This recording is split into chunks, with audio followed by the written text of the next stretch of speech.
O corpo humano, sistema imunológico, a linha de defesa.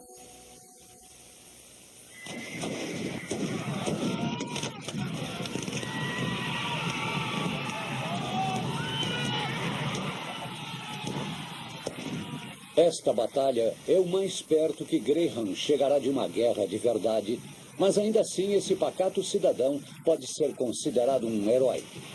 Nesta tarde preguiçosa, enquanto ele assiste a um filme na televisão, seu corpo está cercado, lutando ferozmente contra bilhões de inimigos, os parasitas, insetos e germes que o envolvem.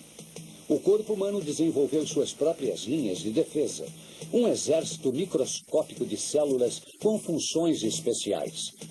Elas bloqueiam ataques, destroem invasores e até reparam danos. A vida no século XX parece muito fácil, mas ainda assim, sem este exército invisível, você não sobreviveria.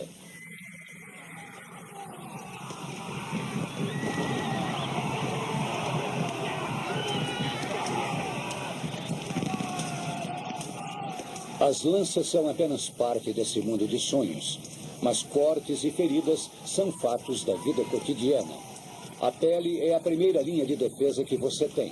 Se ela for rompida, seu corpo mobiliza tropas na hora para a defesa e a cura. O sangue contém todos os ingredientes de uma caixa de primeiros socorros. Veja agora o que tem lá dentro numa visão ampliada. Plaquetas para tapar a ferida. Glóbulos brancos para remover sujeiras e atacar bactérias. É assim que um corte no braço sara num período de 4 semanas.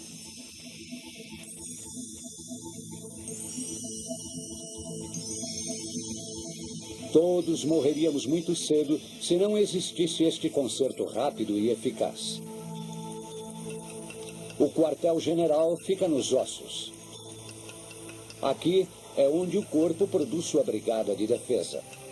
É na medula óssea que são formadas as tropas de choque especializadas em patrulhar o sangue.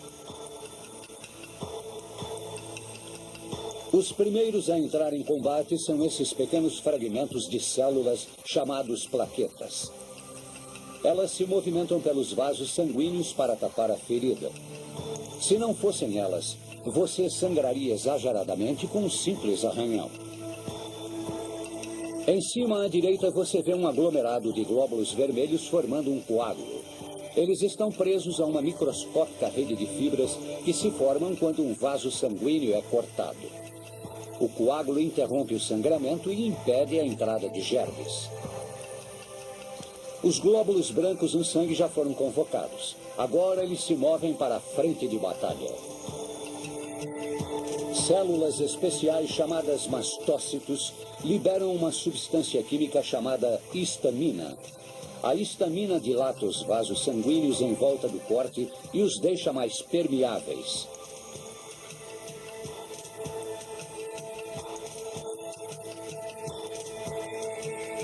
As células de defesa podem então sair da corrente sanguínea e penetrar no local danificado. Entre essas células estão os macrófagos, que removem sujeira ou germes que invadiram a pele rompida.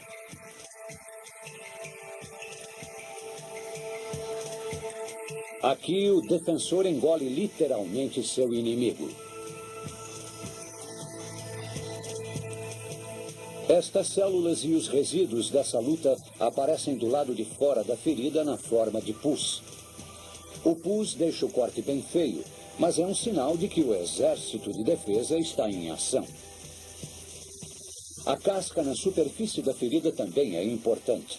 Debaixo da sua cobertura protetora acontecem a cura e a reposição. Esta célula da epiderme está dançando em direção ao local danificado. Juntando-se com outras, forma uma cobertura de pele nova. Ao mesmo tempo, as células das camadas mais profundas da pele são estimuladas a crescer mais depressa, a fim de substituir as que foram perdidas.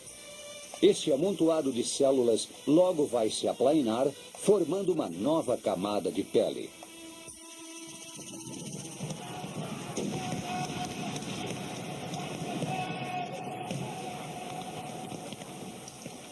Felizmente para o nosso dorminhoco, esta cena de batalha é só um sonho. Mas o corpo nunca está livre de um ataque. Esta casa confortável não é uma fortaleza. Ela parece limpa, mas está cercada de bandidos invisíveis. Dentro da almofada existem os ácaros, aqui ampliados 100 vezes. Estes monstros sem olhos dividem a mesa e a cama, mesmo com os indivíduos mais exigentes em matéria de limpeza. Cortinas e roupas de cama, tapetes e almofadas, tudo isso constitui o ambiente ideal para o ácaro. Um simples travesseiro pode abrigar milhões deles. Até um ursinho de pelúcia pode ser o seu hospedeiro. Os ácaros se alimentam de células mortas que a pele de cada um de nós está soltando o tempo todo. O perigo são as suas fezes, que podem desencadear uma crise de asma quando inaladas.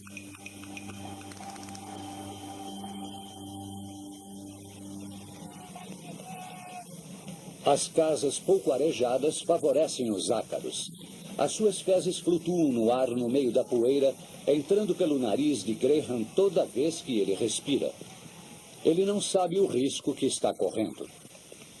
E os ácaros não são as únicas criaturas nocivas que vivem com ele sob o mesmo teto.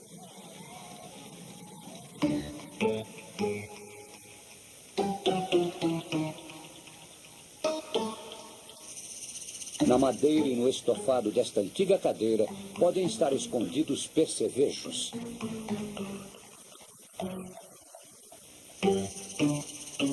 Nossos bichos de estimação também têm seus inquilinos. As pulgas que se alimentam de sangue humano. O efeito mais conhecido da mordida de pulgas é a coceira, mas estes insetos podem espalhar doenças mortais, como a peste bubônica. Na Idade Média, a peste negra matou 1/3 da população da Europa. Foi propagada pelas pulgas.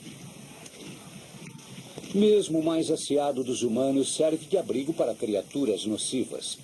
Esses minúsculos inquilinos moram na garganta, no nariz ou nas dobras de pele.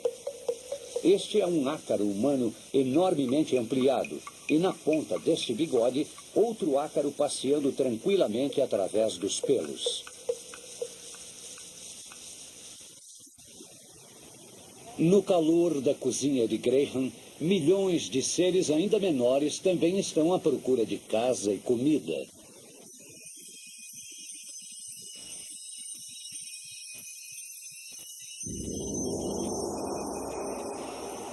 Leveduras, fungos, bolor, bactérias. Vivemos mergulhados em meio a essas criaturas. Elas se multiplicam muito depressa em cima da sua comida, em cima de você mesmo.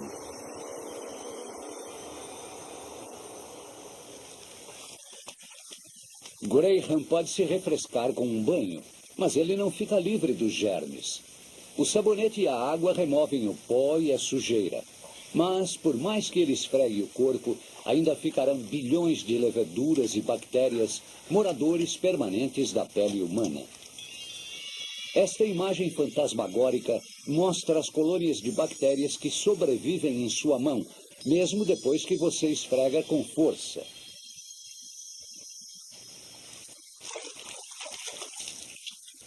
As bactérias estão em você e dentro de você. Você tem mais de 1 quilo de bactérias só nos seus intestinos. O rosto, o pescoço e as axilas são os lugares onde eles estão presentes em maior quantidade. Existem 5 milhões de micróbios em cada centímetro quadrado da sua axila. Para observar estes micro-organismos, você agora está sobrevoando a estranha paisagem da pele humana, ampliada milhares de vezes. Micróbios vivem nessa superfície oleosa, alimentados pelas glândulas sebáceas e sudoríparas. Muitos abrigam-se temporariamente debaixo da camada de células mortas da pele.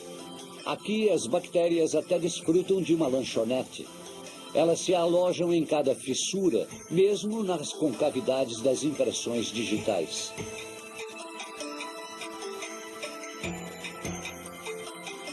Os fungos preferem os ambientes úmidos, como os pés e as virilhas. As bactérias existentes entre os dedos dos pés revelam sua presença ao exalar gases com um cheiro muito forte. Estes micro-organismos de cheiro ruim pertencem à mesma família das bactérias utilizadas pelos fabricantes do queijo tipo brie e que lhes dão um odor característico. Mas as bactérias não moram na sua pele de graça. Elas pagam uma espécie de aluguel, protegendo você e evitando que bactérias nocivas ocupem o lugar delas. Na superfície da sua pele existem bactérias perigosas, como o estafilococo e o streptococo. Quando se multiplicam na corrente sanguínea, podem até matar. Mas você tem aliados microscópicos para a sua defesa. O dia inteiro, o tempo todo, esses micróbios amigos vão combater em seu favor. Eles são o oposto avançado do mecanismo de defesa interna do corpo.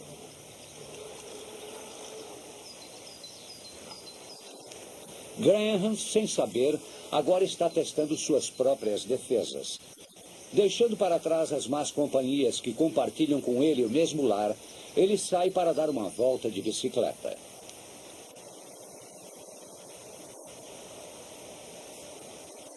Longe das imensas colônias de ácaros e micróbios, ele deveria estar seguro, mas ainda assim as defesas do corpo de Graham permanecem em alerta.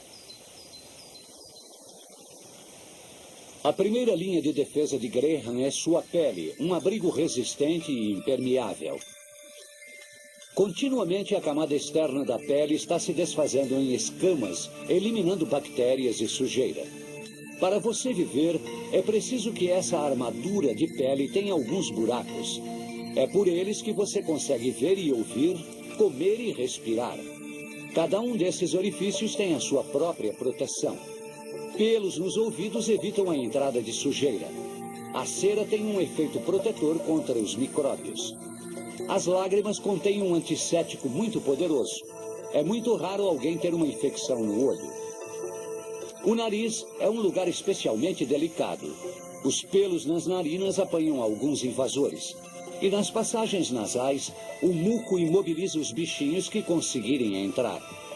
Os caminhos do sistema respiratório contêm milhões de pelinhos microscópicos, chamados cílios, que capturam a maior parte dos invasores. Mas sempre tem algumas coisas que essas defesas não conseguem barrar. Os pulmões são um ponto particularmente sensível. A fumaça dos cigarros e das chaminés das fábricas, a fuligem dos carros, o pólen e a poeira, tudo isso pode atravessar as defesas do seu corpo e se alojar dentro dos pulmões. Nesse recanto sossegado, o ar parece puro e saudável, mas Graham não está a salvo dos perigos. Pólen, ácaros e muitos outros invasores podem penetrar no nariz dele, provocando uma reação alérgica. As alergias são um problema que afeta muitas pessoas. Você espirra por causa de uma reação exagerada do seu sistema imunológico. Até o começo deste século, parasitas como estes vermes viviam nos intestinos humanos. Nossos corpos desenvolveram meios de atacá-los. Quem tem rinite alérgica reage a substâncias como pólen e ácaros, como se estivesse protegendo-se destes vermes. Os mastócitos, vitais para reparar os danos, entram em ação nas mucosas dos olhos, do nariz e dos brônquios. Eles secretam histamina, uma substância que provoca lágrimas e faz o nariz escorrer.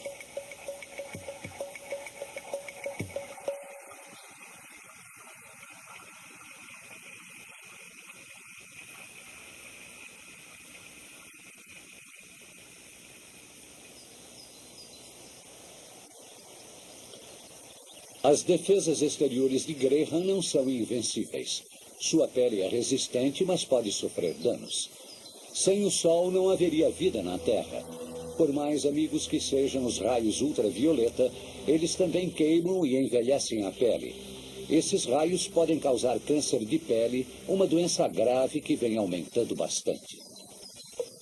Essa armadura pode ser rompida de outros modos por predadores que não esperam uma abertura para atacar.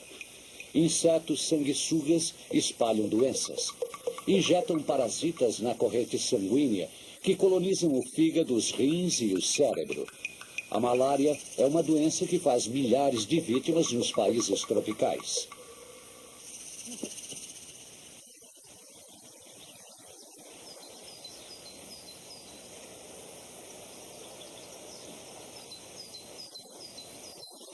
O corpo de Graham conseguiu repelir todas as ameaças que espreitavam ao ar livre, assim como os inimigos domésticos.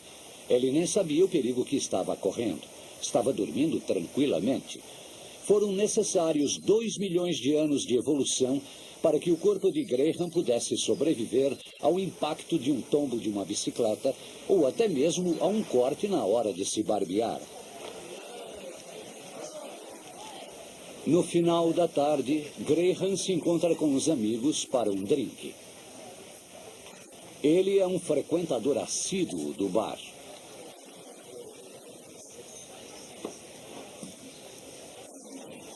Agora, o seu sistema imunológico enfrenta mais perigos. Este é o ambiente perfeito para a transmissão de germes. Os seres humanos são criaturas sociáveis. Um lugar assim é tudo que os micróbios precisam para sobreviver e proliferar. Os germes são os únicos predadores do homem. Em um bar lotado, é difícil não inalar o bafo de outras pessoas, junto com vírus ou bactérias.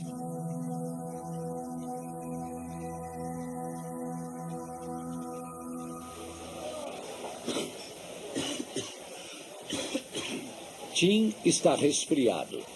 Um indivíduo fica resfriado uma média de 2 vezes por ano, e é fácil entender como isso acontece. A cada tosse ou espirro, ele dispara milhões de vírus num raio de 5 metros, mais depressa do que a velocidade do som. Você também pode pegar um resfriado pelo contato. É mais comum passá-lo pelo toque do que por tosse ou espirro.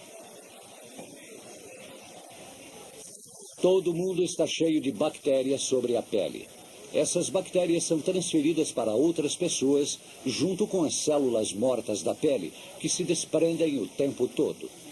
Para mostrar o que acontece com as bactérias alojadas no corpo de Tim, colocamos um corante fluorescente nas mãos dele. Agora você vai ver essa cena de novo com uma luz ultravioleta. Algumas bactérias para Judy, outras para os amendoins, um pouco mais para Judy,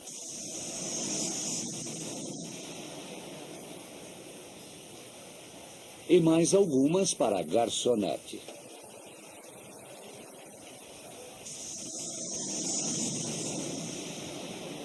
Alguns dos micróbios de Tim podem ser eliminados por antibióticos.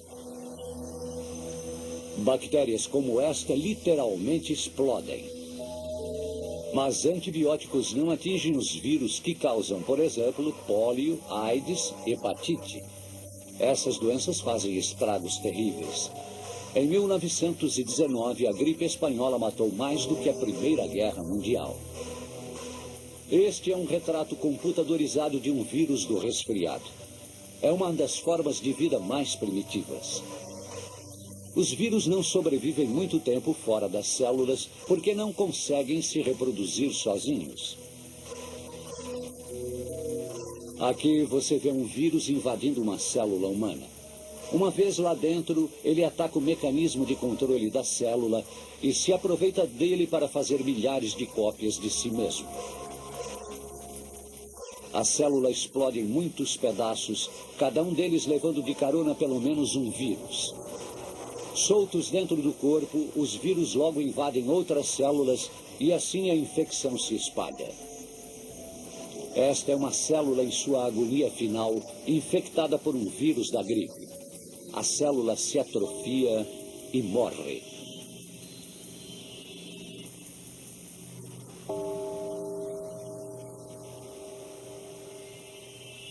Neste estágio da infecção, todos os sistemas de defesa do corpo estão em alerta máximo. Os glóbulos brancos são muito importantes para a defesa do organismo. Geralmente nadam no sangue, Mas alguns têm sua própria rota pelo corpo, um sistema de circulação diferente da corrente sanguínea, chamado sistema linfático. Eles podem atacar diretamente os inimigos ou acionar o sinal de alarme. Os glóbulos brancos especializados se concentram nos linfônodos, popularmente conhecidos por ínguas, que ficam inchados durante alguma infecção. Aqui é o interior de uma amígdala, onde um exército de glóbulos brancos espera pelo sinal de ataque. Cada um deles desempenha um papel específico. Para se defender, o corpo usa tanto combate corpo a corpo quanto seu arsenal de armas químicas. Essas criaturas pegajosas são bactérias sofrendo o ataque mortífero das células de defesa do corpo. É uma luta desigual. Em segundos, as bactérias são eliminadas.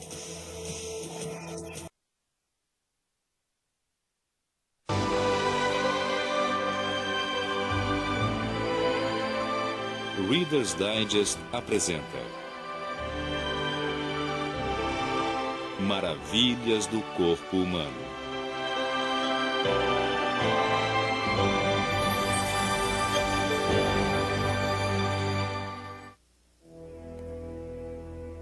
Entre o tumulto da puberdade e o conforto dos nossos últimos anos, o corpo alcança o seu apogeu. A idade adulta. Fortes, alertas, completamente desenvolvidos, encaramos agora os desafios dos adultos. A transmissão de nossos genes, a constituição de uma família. No entanto, nossos corpos não deixam de sofrer alterações. A cada passo, eles se transformam. E no lento e gracioso arco da maturidade, o corpo humano participa da mais extraordinária de todas as jornadas. A Era da Maturidade. Nós, humanos, somos abençoados com vidas longas. 2 vezes mais longas do que as das pessoas há apenas 1 século. E assim, hoje, durante muito mais tempo, os nossos corpos permanecem no apogeu. O caleidoscópio dos sentidos, o poder dos músculos, tudo funcionando em sua plenitude. E mesmo assim, eles não estão parados. Mudam continuamente, formando e reformando. Durante a nossa vida adulta, o ciclo de mudança continua. E tudo começa com as células.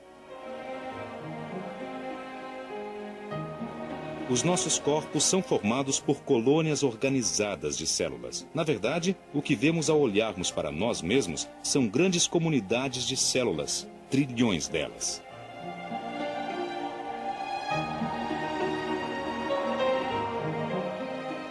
Há vasos sanguíneos suficientes para, sozinhos, darem a volta ao mundo 4 vezes. A cada momento, células estão sendo formadas, enquanto outras estão morrendo. Juntas, participam de uma coreografia em um vasto minueto de criação e transformação. É um processo que não tem fim.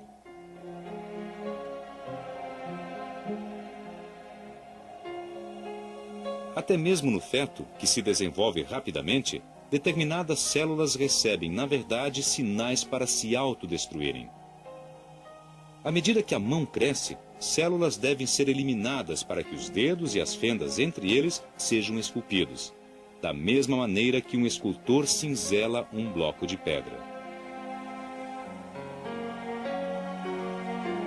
Durante toda a nossa existência, a vida e a morte, o começo e o fim estão interligados.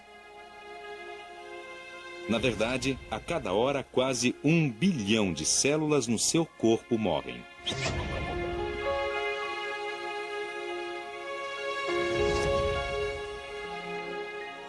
E é uma sorte que isso aconteça. Elas são substituídas por células novas em folha. É isso que nos mantém vivos e saudáveis. Dessa maneira, estamos constantemente renascendo a cada ano de nossas vidas.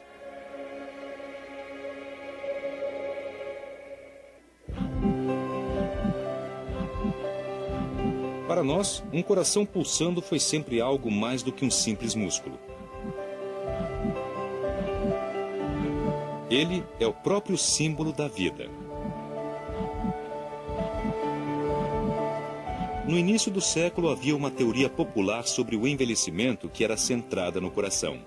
Era algo como a teoria da velocidade da vida. Esta teoria propunha que cada animal tinha um número finito de batimentos cardíacos, cerca de 1 a 2 bilhões. Assim, enquanto animais com batimentos cardíacos rápidos deveriam viver apenas alguns anos, outros com batimentos mais lentos, como os seres humanos, poderiam viver até 1 século. Mas ficou comprovado que a teoria estava errada. A verdade é que há muita coisa que não entendemos no processo de envelhecimento. Mas o que conhecemos é fascinante. Para aprendermos mais, acompanhamos um casal que compartilha conosco sua experiência. Bud Mather, com quase 80 anos, ainda cuida do seu rebanho. Ele e sua mulher, Viola, cresceram juntos em sua fazenda em Kansas. Eles vivem lá desde que se casaram há 45 anos. E nunca se ausentaram por mais de 3 semanas durante todo esse tempo. Bud fará 78 em novembro e Viola fez 63 em agosto passado. Há uma diferença de 15 anos entre eles. Uma vez os amigos brincaram com ele dizendo que ele gostava do cheiro de leite. Mas o envelhecimento é um processo que compartilham desde o primeiro encontro em um baile da escola quase 50 anos atrás. Ele se aproximou e convidou-a para dançar, e ela logo pensou que ele tinha os olhos mais azuis que ela já tinha visto, e se apaixonou por aqueles olhos azuis. A pele dela era bonita e macia, e ele se apaixonou na hora. À medida que envelhecemos, avançamos um pouquinho aqui e ali e cedemos outro pouquinho aqui e ali. Eu não acho que nosso amor tenha diminuído. Pelo contrário, ficou profundo. Um compreende mais o outro. Tanto Bud quanto Viola têm experimentado algumas das mudanças que ocorrem naturalmente conosco conforme os anos passam. A primeira vez que Viola percebeu que precisava de óculos estava no carro com Bud. Eu disse, ai meu Deus, tem 2 carros, cuidado, vamos bater. E ele disse, do que é que você está falando? Aqueles carros não estão lado a lado, um está atrás. E ele disse, sabe, é melhor você fazer um exame de vista. Dentre todos os sentidos, talvez a visão seja o mais vital. 1/4 inteiro do nosso cérebro é dedicado à visão. Muito mais do que ao paladar, ao olfato, à audição ou ao tato. O que se vê quando se olha no fundo do olho é apenas uma parte do cérebro que é visível ao mundo exterior.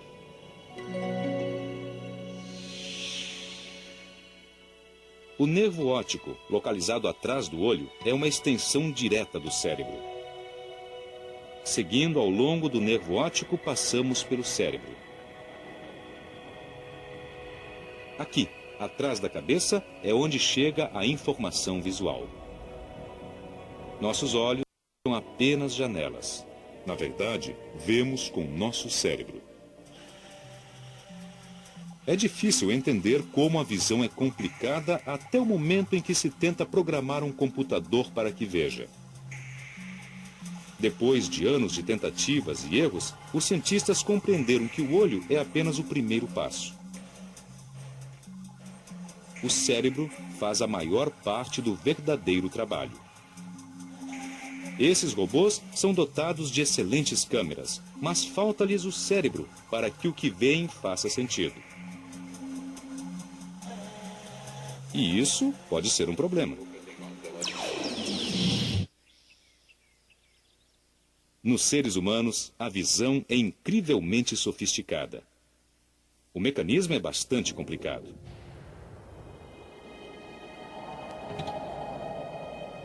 Quando a pupila dilata, podemos olhar diretamente a retina através do cristalino. Ela está localizada no fundo do olho e é vermelha devido aos vasos sanguíneos que estão logo atrás dela. É isso que produz os olhos vermelhos tão comuns em fotografias com flash. A retina e os seus receptores registram a luz da cena à nossa frente.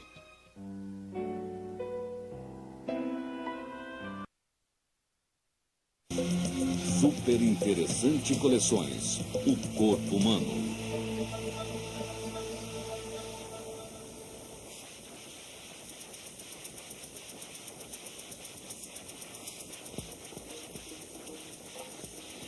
Dentro de você existe um sofisticado laboratório, um exército de mensageiros químicos que influenciam a sua vida de centenas de maneiras diferentes. Os hormônios correm pelo corpo humano 24 horas por dia. Eles controlam os mecanismos básicos como a fome, a sede, o sono e a disposição física. São eles que ajudam você a reagir nos momentos de tensão ou de perigo. Eles controlam cada segundo da sua rotina, disparando as mensagens que regulam o seu ritmo. Eles influenciam tudo, até mesmo o desejo sexual.